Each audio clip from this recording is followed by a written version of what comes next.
लेकिन यह कैसी विचित्रता है कि जो आदिनाथ भगवान के काल में मुनि दशा 4000 राजाओं के साथ में दीक्षित हुआ,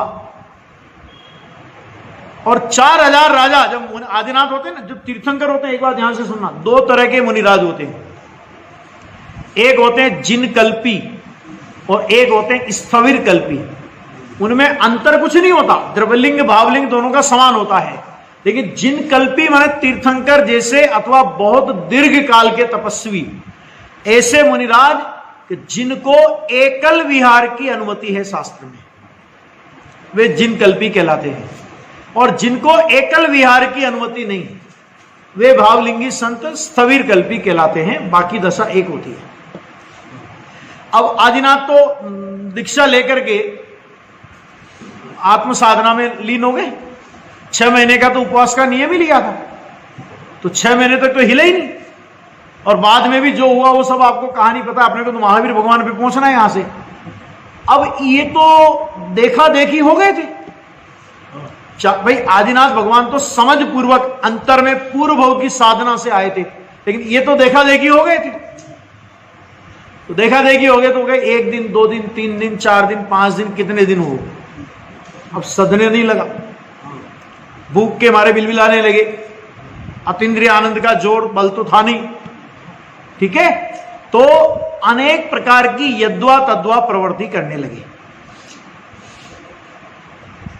जब इस तरह की यद्वा तद्वा प्रवृत्ति करने लगे तो उस जमाने में इंद्र आए, क्योंकि चौथे काल में तीसरे काल में तो इंद्रों का आवागमन होता था ना इस भरत क्षेत्र में भी।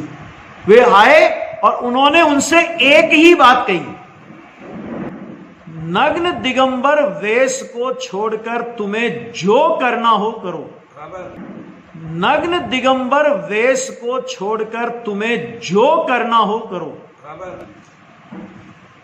लेकिन यदि इस वेश में रहकर तुमने कोई गलत कार्य किया,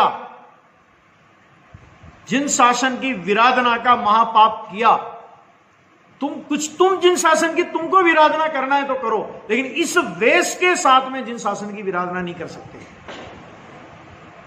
और यदि करोगे तो हम तुम्हें दंड देंगे। क्या शब्द का प्रयोग किया? हम तुम्हें दंड देंगे। तो उन्होंने ये नहीं कहा कि तुम चौथे गुणस्थान वाले हमको दंड दोगे, तुम आवृत्ति हमको दंड दोगे, ये नहीं कहा, बल्कि उन्होंने अपना वेश बदल लिया।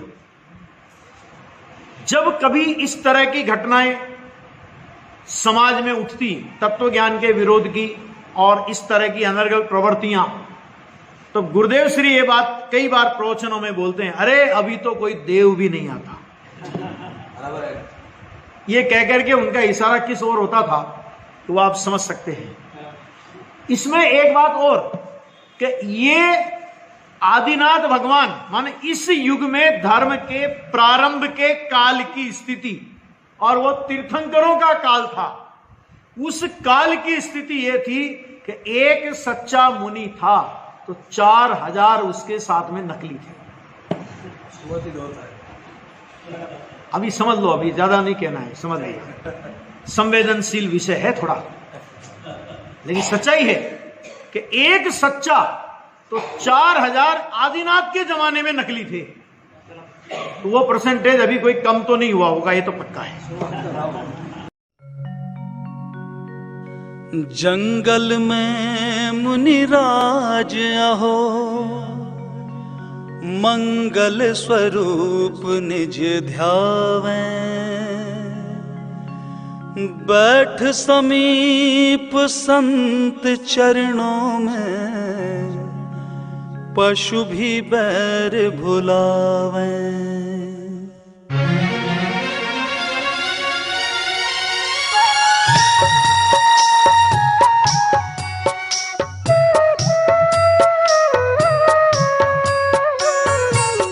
जंगल में मुनिराज अहो, मंगल स्वरूप निज ध्यावें। बैठ समीप संत चरणों में, पशु भी बैर भुलावे। ओ जंगल में मुनिराज अहो, मंगल स्वरूप निज ध्यावे। बैठ समीप संत चरणों में, पशु भी बैर भुलावे। ओ जंगल में मुनिराज,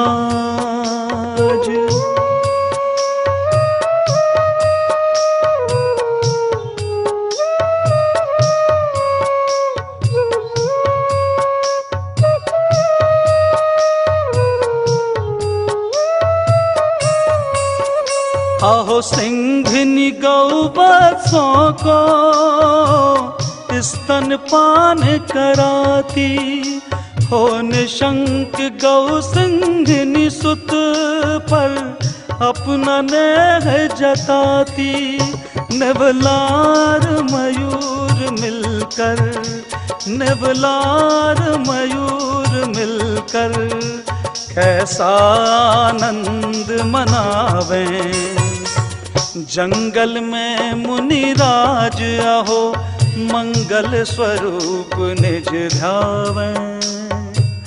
बैठ समीप संत चरणों में, पशु भी बैर भुलावे। ओ जंगल में मुनिराज,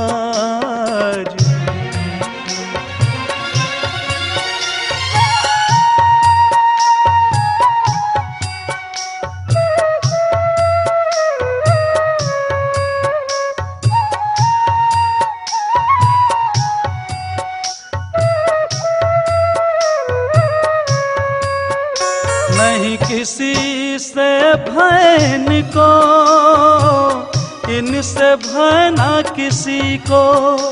निर्भय ज्ञान गुफा अपनी, शिव मग दर्शावे सभी को।